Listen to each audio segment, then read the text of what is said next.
Ibu bapak sekalian, jumpa dengan saya kembali. Pada kesempatan ini, saya akan mempresentasikan saham yang akan IPO dalam waktu dekat ini, yaitu Siloam International Hospital. Analisa ini berdasarkan metode fundamental dengan menggunakan stock valuation calculator untuk melakukan valuasi dan analisa harga atau nilai wajar daripada saham Siloam Internasional. Berikut kita lihat suatu fact sheet atau informasi umum yang kita dapat peroleh baik dari sekuritas ataupun dari media online. Pertama adalah saham yang ditawarkan sebesar 162 juta saham, dan emiten akan mengalokasikan capital expenditure sebesar 1,6 triliun untuk pembangunan 19 rumah sakit dalam waktu 5 tahun ke depan. Hingga saat ini emiten memiliki 14 rumah sakit, sehingga di dalam waktu 5 tahun mendatang akan menambah jumlah rumah sakit menjadi 40. Harga yang ditawarkan adalah 11.200 dengan memakai price earning ratio 79 kali pada tahun 2014 dan harga tertinggi 14.200 dengan price earning ratio 100 kali. Di sini terlihat bahwa informasi umum dari analisa sekuritas atau analis sekuritas cukup optimis dengan menggunakan price earning ratio yang cukup tinggi antara 79 sampai 100 kali. Artinya di sini analis cukup yakin dengan kondisi fundamental perusahaan yang ditercerminkan di dalam beberapa indikator terpenting seperti laba setelah pajak, rasio-rasio keuangan seperti profit margin dan lain sebagainya. Berikut kita lihat bagaimana stock valuation calculator menganalisa saham Siloam International Hospital. Di sini kita menyampaikan juga secara head to head kompetitor lain yang berada di dalam bidang usaha yang sama, yaitu rumah sakit. Ada 4 perusahaan. Pertama adalah Sarana Meditama, Millennium Pharmacon Internasional, Sejahtera Raya Anugrah Jaya, dan terakhir Siloam Internasional. SAME dan SRAJ termasuk yang baru saja IPO, mungkin dalam waktu kurun sekitar 1 tahun atau 1,5 tahun ke belakang ini. Sedangkan SDPC adalah perusahaan yang sudah lama listed di dalam bursa saham Indonesia. Kalau kita lihat dari 4 perusahaan ini, market cap terbesar saat ini adalah SAME, Sarana Meditama Metropolitan, dengan sekitar 2,1 triliun. Siloam Gleneagles itu, Siloam International Hospital, itu sedikit di bawah 2 triliun, dan kemudian SRAJ 1,4. Market cap Siloam Gleneagles meskipun belum IPO, tapi kita mengasumsikan dengan menggunakan harga yang disampaikan oleh para analis sekitar 11.200 dan 14.200. Lantas dikalikan dengan jumlah saham yang akan dijual atau dilisted. Kita melihat di sini dalam tabel adalah nilai wajar saham-saham 4 perusahaan ini. Di dalam tabel kita melihat kode VH10, artinya nilai wajar saham tertinggi tahun 2010. Berikutnya tahun 2011 dan sampai dengan 2013. Kalau kita lihat di sini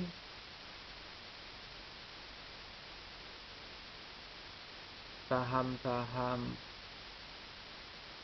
empat emiten ini, kita lihat kondisi nilai wajar terakhir yaitu tahun 2013 semester pertama, kita melihat bahwa SAME nilainya 596, harga saham saat ini adalah 1860, artinya harga sudah jauh di atas valuasinya 32%.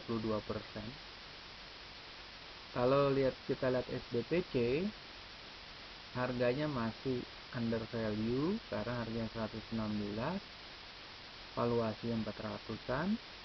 SRAJ valuasinya negatif. Ini disebabkan karena kinerja keuangan itu tidak bagus, bisa disebabkan oleh kerugian perusahaan atau hutang yang sangat besar atau beban seperti belanja modal yang besar yang tidak bisa di-cover oleh kemampuan labanya. Sehingga nilai wajarnya adalah negatif. Terakhir adalah Siloam International Hospital. Nilai wajar tertinggi adalah 10.440, sedangkan harga yang diprediksi terendah adalah 11.200. Artinya harga yang ditawarkan itu lebih tinggi daripada valuasinya. Hal ini sangat wajar sebab perusahaan yang akan di offer atau secara initial public offering itu sudah pasti akan dilakukan promosi besar-besaran. Jadi valuasinya itu akan di markup atau dinilai dengan premium karena faktor-faktor underwriting, promosi, dan lain-lain sebagainya. Kalau kita lihat dari kolom terakhir dari tabel adalah growth. Growth ini mencerminkan adalah pertumbuhan rata-rata daripada pendapatan atau top line growth yang dibanding dengan industry average. Kita melihat Siloam adalah yang terbaik di antara 4 secara pertumbuhan. Dilihat dari harga pun sebetulnya juga masih wajar kalau itu merupakan harga IPO. Harga IPO 11.200, sedangkan harga valuasinya atau nilai wajarnya adalah 10.400. Berikut kita lihat key financial performance atau indikator-indikator inti daripada 4 emiten tersebut. Kita lihat di tabel atas, EAT adalah earning after tax. Kita melihat SAME juga positif, dan SRAJ negatif. Seperti kita sampaikan sebelumnya bahwa nilai wajarnya negatif disebabkan karena laba bersih setelah pajak juga negatif atau mengalami kerugian. Kalau kita lihat free cash flow, semua emiten positif, termasuk SRAJ juga positif. Ini disebabkan karena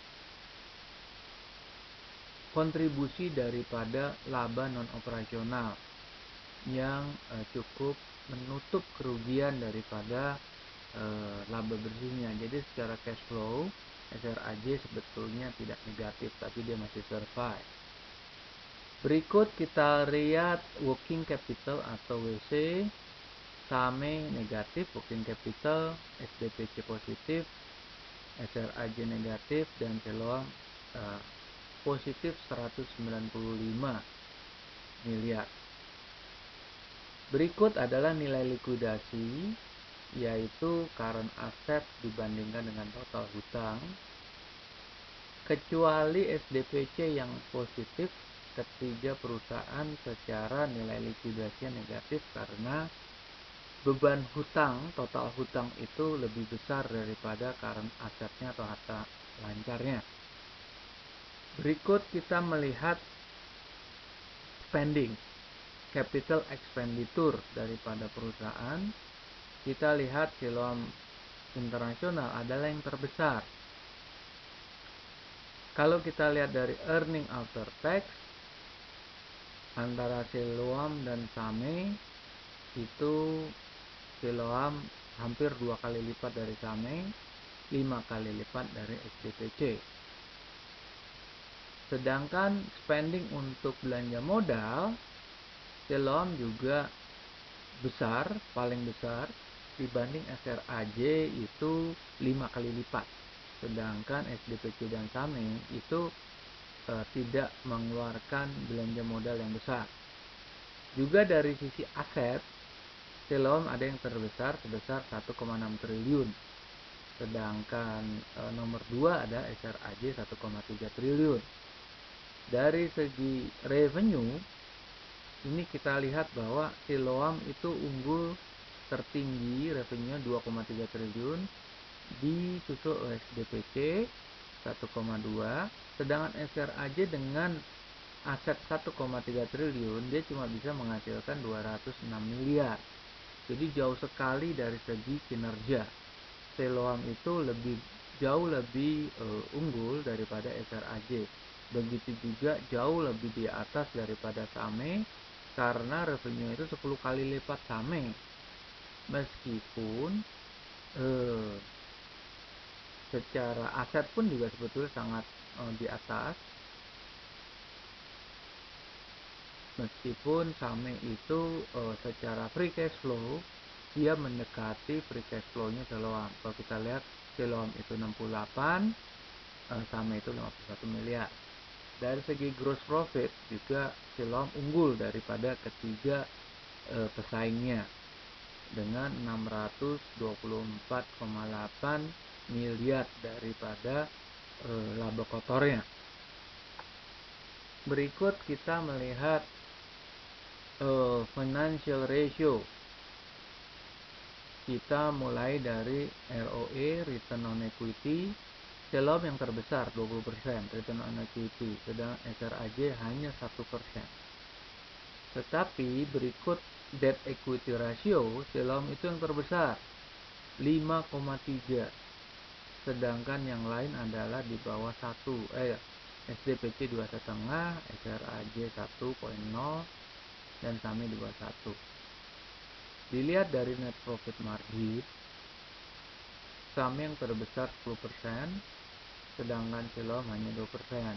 Tapi dari sisi gross margin, Siloam yang terbesar 26%, sedangkan Same sama 10%. Kalau dilihat dari return on asset, Same yang terbesar 9%. Di sini kita lihat bahwa meskipun kondisi rasio finansial Siloam lebih rendah dari Same, tapi tidak berarti bahwa Siloam memiliki kinerja yang berada di bawah Same, tapi justru sebaliknya.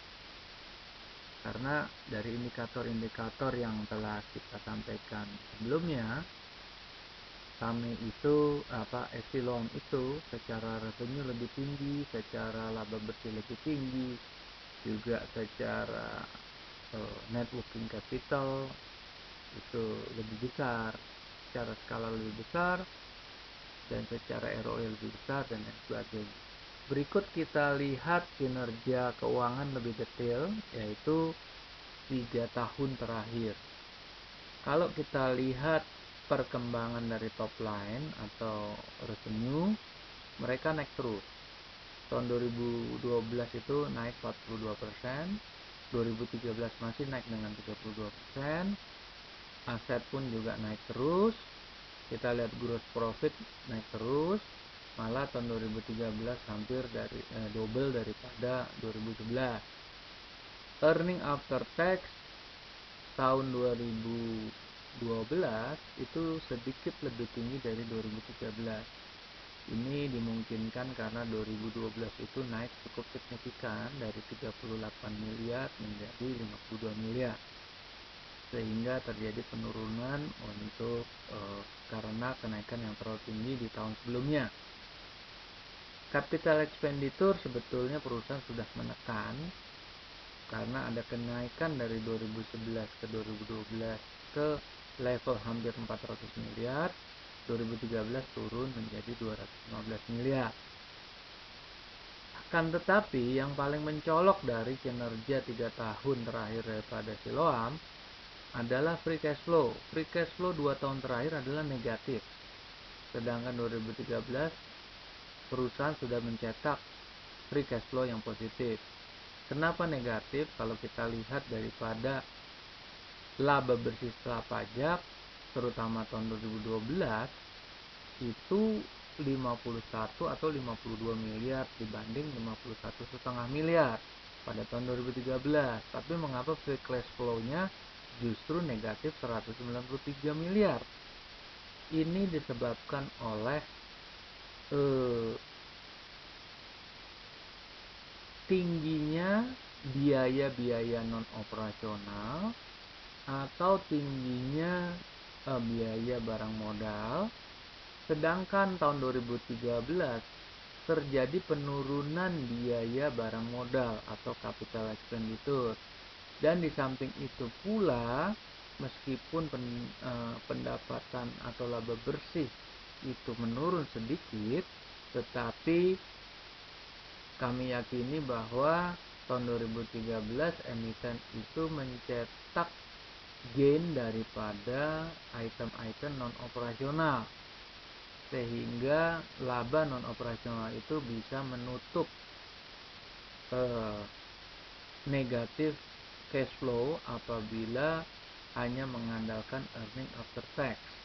Jadi ada dua komponen, yaitu penurunan capital expenditure dan peningkatan laba non-operasional. Kemudian kita lihat daripada net current asset itu meningkat terus, dan daripada sisi hutang juga terjadi peningkatan di tahun 2013 dibanding tahun 2012. Secara surplus atau defisit atau nilai likuidasi, tahun 2013 yang terbesar yaitu negatif 911 miliar dibanding 2012 hanya sekitar 902 miliar. Equity juga mengalami peningkatan.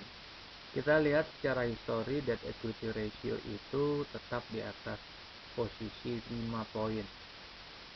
Dan gross margin itu cukup stabil sekitar 25-26%.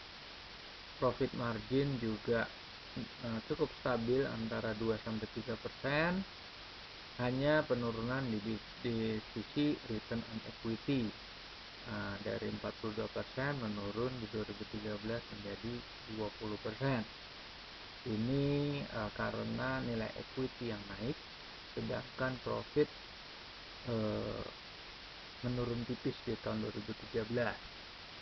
Berikut resiko daripada investasi dengan mengambil di harga IPO, sekitar nilai terendahnya 11.200 dan nilai harga yang tertinggi yang disampaikan para analis adalah 14.200. Sedangkan dengan menggunakan current yield, yaitu tingkat surat utang negara atau government bond yield saat ini adalah 8,4%, maka true value-nya yang tertinggi adalah 10.400, lebih rendah daripada harga yang IPO tawarkan, yaitu terendah di 11.200. Risikonya adalah kondisi yield saat ini. Kondisi yield saat ini 8,3 atau 8,4% itu tergolong sangat tinggi dibandingkan dengan awal tahun yang hanya sekitar di bawah 5,5% kalau nggak salah. Nah, ini kalau kita simulasikan, andaikan current yield atau yield daripada government bond itu turun 10% menjadi 7 11,5%, maka true value itu meningkat menjadi 13.400. Kita simulasikan dengan nilai yang lebih ekstrim lagi. Apabila estimasi yield itu turun 20% atau 6,7%, maka true value-nya menjadi 18.900, di atas daripada harga IPO.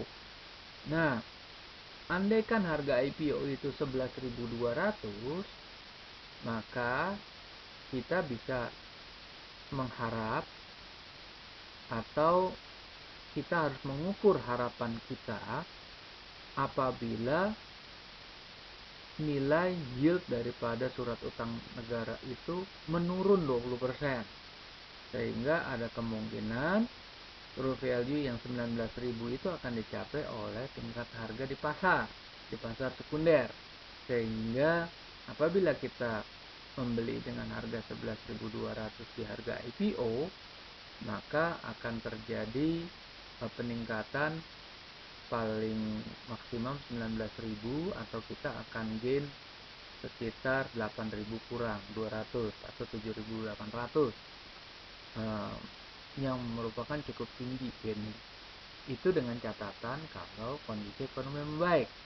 Pertanyaannya adalah, apakah kondisi ekonomi akan betul membaik seperti yang dikatakan oleh Gubernur Bank Indonesia dan Menteri Keuangan, bahwa kondisi menurunnya indikator ekonomi seperti meningkatkan inflasi, melemahnya nilai tukar,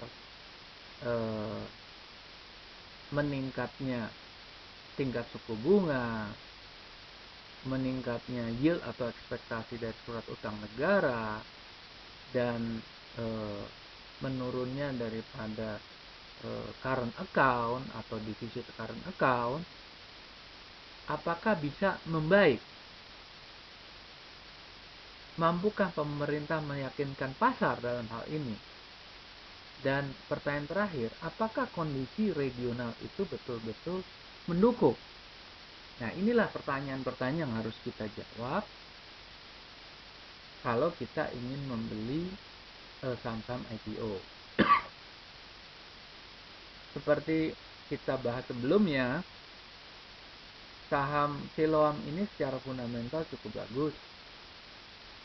Hanya saja utangnya tinggi, profit marginnya kurang meyakinkan karena hanya 2-3%, sehingga ada timbul risiko bahwa apakah perusahaan itu bisa mencapai pertumbuhan bottom line yang bisa menutup biaya hutangnya. Di situ pertanyaannya, apalagi kondisi ekonomi sebetulnya dalam kondisi yang kurang baik. Berikut kita lihat kondisi Indonesia secara umum. Kita lihat nilai tukar. Nilai tukar itu meningkat terus atau melemah terus rupiah ini terhadap US dollar, malah bisa mencapai 11.000.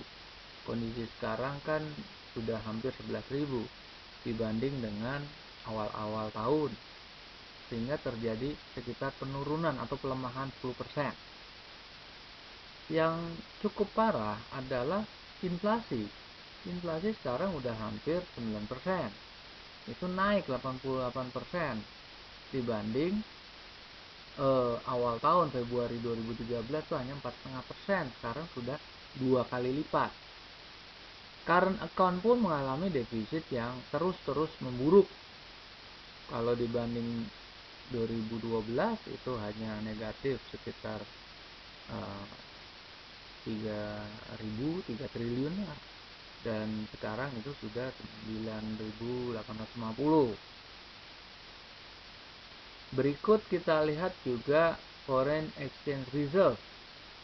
Jadi reserve daripada mata uang asing itu juga mengalami penurunan. Artinya negara dalam kondisi tidak mempunyai cadangan devisa yang kuat. Cadangan devisa sangat tipis. Di lain pihak, current account kita negatifnya membesar. Disinilah pertanyaan, apakah pemerintah bisa membalikan keadaan ini? Tentunya keadaan ini banyak ditentukan oleh kondisi pasar global. Apa yang terjadi di pasar global? Kita lihat Indonesia. Kita membandingkan government bond yield di 9 bulan terakhir ini. Indonesia naik 60%. Cina yang negara paling lukratif, yang fast growing, itu juga yield daripada government bond naik 25%, sedangkan Amerika dan Inggris naik 70%. Di sini negara adik kuasa Eropa dan Amerika mengalami kontraksi, peningkatan daripada risiko daripada kondisi ekonomi sebesar 70% yang tercermin dari government bond yield. Dan negara yang paling maju sekalipun, Cina, juga mengalami kontraksi 25%. Jadi pertanyaannya di sini, kembali, apakah pemerintah bisa membalikan keadaan? Kalau melihat kondisi global, sulit sekali.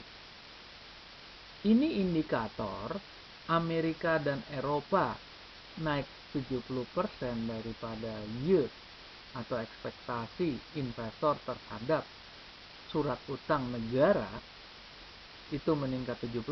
Ini menunjukkan bahwa kondisinya ini bisa menuju ke arah krisis global, paling tidak di tahun depan, kalau tidak terjadi suatu action, suatu langkah-langkah yang sangat signifikan daripada negara-negara adik kuasa, termasuk Cina, Amerika, dan Eropa.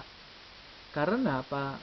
Jika mereka gagal melaksanakan langkah-langkah strategis yang akan memperbaiki kondisi perekonomian negara mereka dan dunia, maka Indonesia tidak akan bisa menghindari daripada imbas. Sedangkan kondisi Indonesia pun sebetulnya tidak baik. Indonesia tidak mengalami kondisi fundamental ekonomi yang bagus. Inflasi naik, foreign exchange reserve sangat tipis, dan current account deficit makin memburuk. Kondisi nilai tukar juga melemah terus. Jadi di sini sangat berisiko sekali untuk masuk kepada pasar modal, membeli saham apapun itu dalam bentuk IPO, karena kondisi ekonomi sangat-sangat tidak mendukung. Di samping kondisi regional juga dalam posisi yang sama. Baik, terima kasih saudara-saudara sekalian. Kita akan bertemu pada kesempatan yang lain. Terima kasih.